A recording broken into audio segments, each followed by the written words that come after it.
Hello everyone, कैसे हैं आप सभी। उम्मीद है बच्चों आप सभी अच्छे होंगे। और इस वीडियो में बच्चों हम सॉल्व करने वाले हैं एमपी बोर्ड कक्षा 8 विषय विज्ञान का अध्याय 1 जिसका नाम है फसल उत्पादन एवं प्रबंध। बच्चों इस वीडियो में इस अध्याय के सभी अभ्यास प्रश्नों के उत्तर मैं आपको बताने वाला हूं। जैसा कि आप सभी को पता है कि आपका अध्याय 1 है फसल उत्पादन एवं प्रबंध। और बच्चों ये पाठ आपको स्कूलों में जरूर पढ़ाया गया होगा और आप इसके प्रश्नों के उत्तर सॉल्व करना चाहते होगे।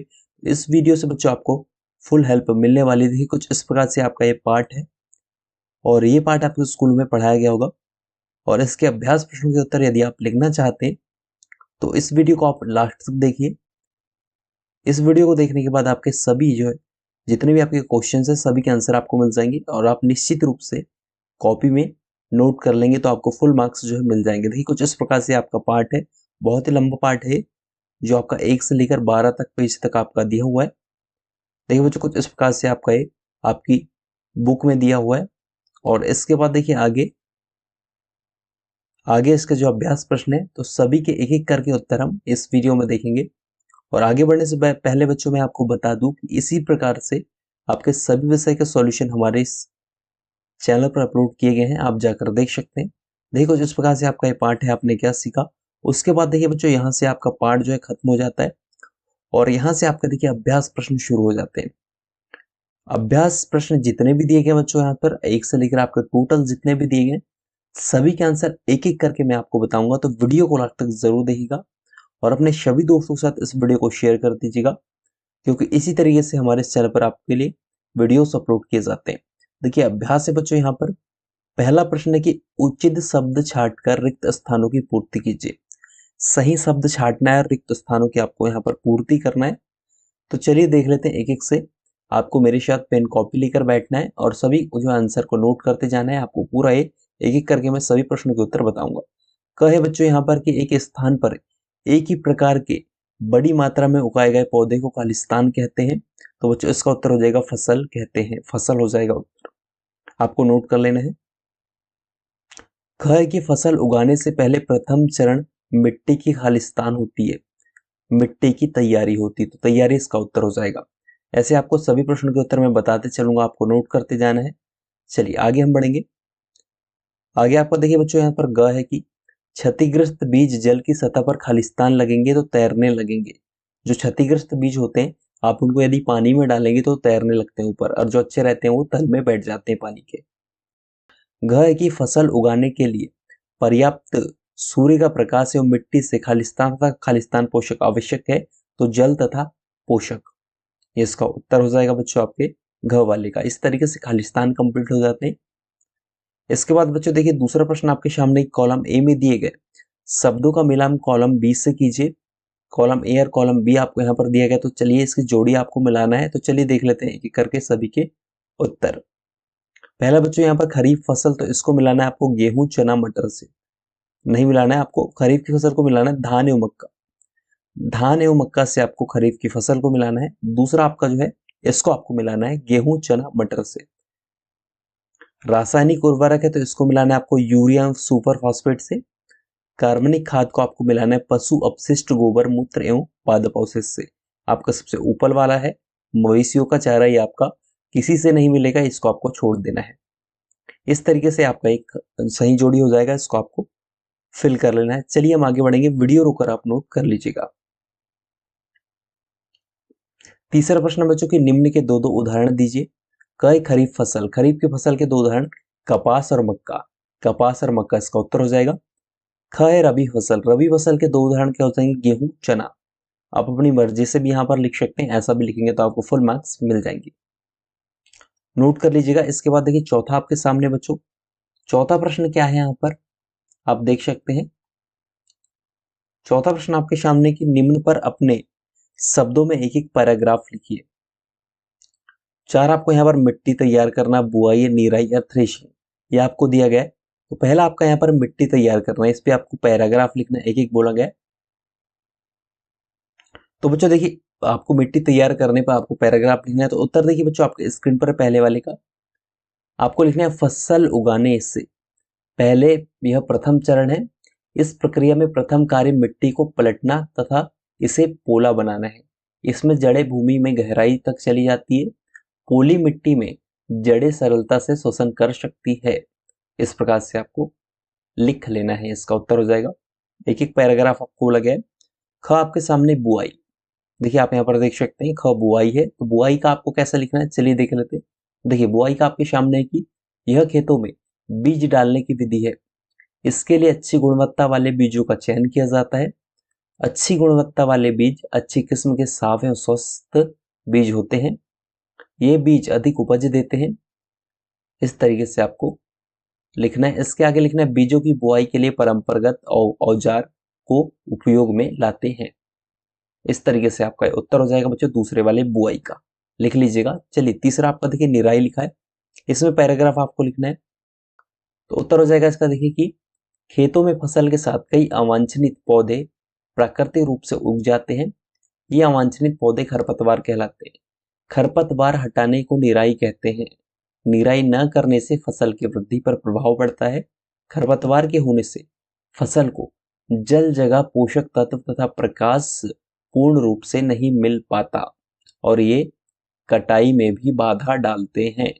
इस प्रकार से आपको यहाँ पर एक पैराग्राफ हो जाएगा खरपतवार ये निराई के बारे में, ठीक है। इसके बाद देखिए बच्चों आगे हम बढ़ेंगे।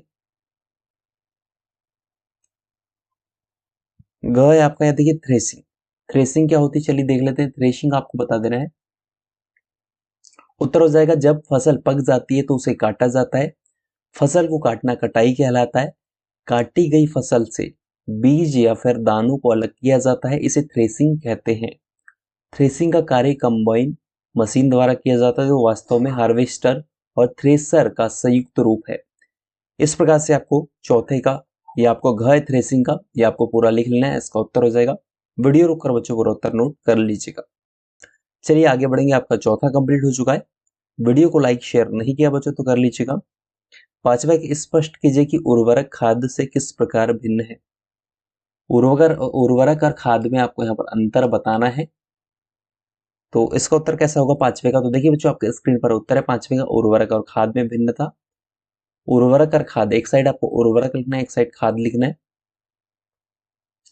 पहले में हो जाएगा उर्वरक में उर्वरक अकार्बनिक लवण है और खाद में हो जाएगा यह एक प्राकृतिक पदार्थ है जो गोबर, मानव अपशिष्ट एवं पौधों में अवशेष के विघटन से बनाया जाता है।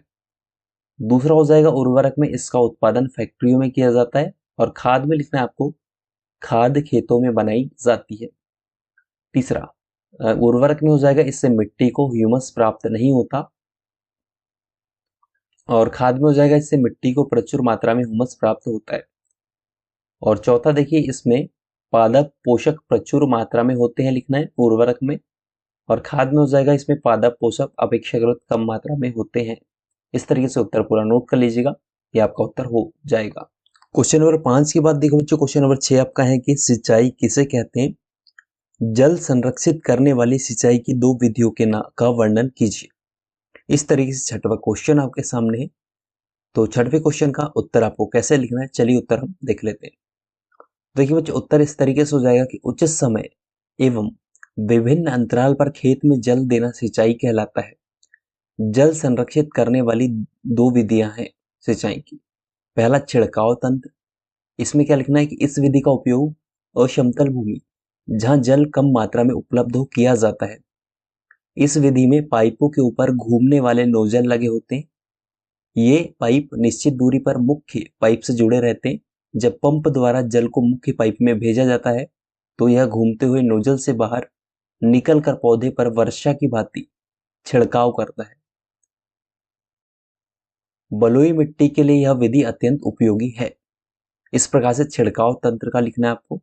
और ड्रिप तंत्र का कैसा लिखना है, दूसरा हो जाएगा ड्रिप तंत्र।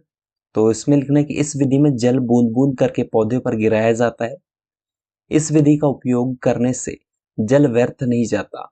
यह विधि फलदार पौधों, बगीचों एवं वृक्षों को पानी देने के लिए सर्वोत्तम विधि है। यह जल की कमी वाले क्षेत्रों के लिए अधिक उपयुक्त है।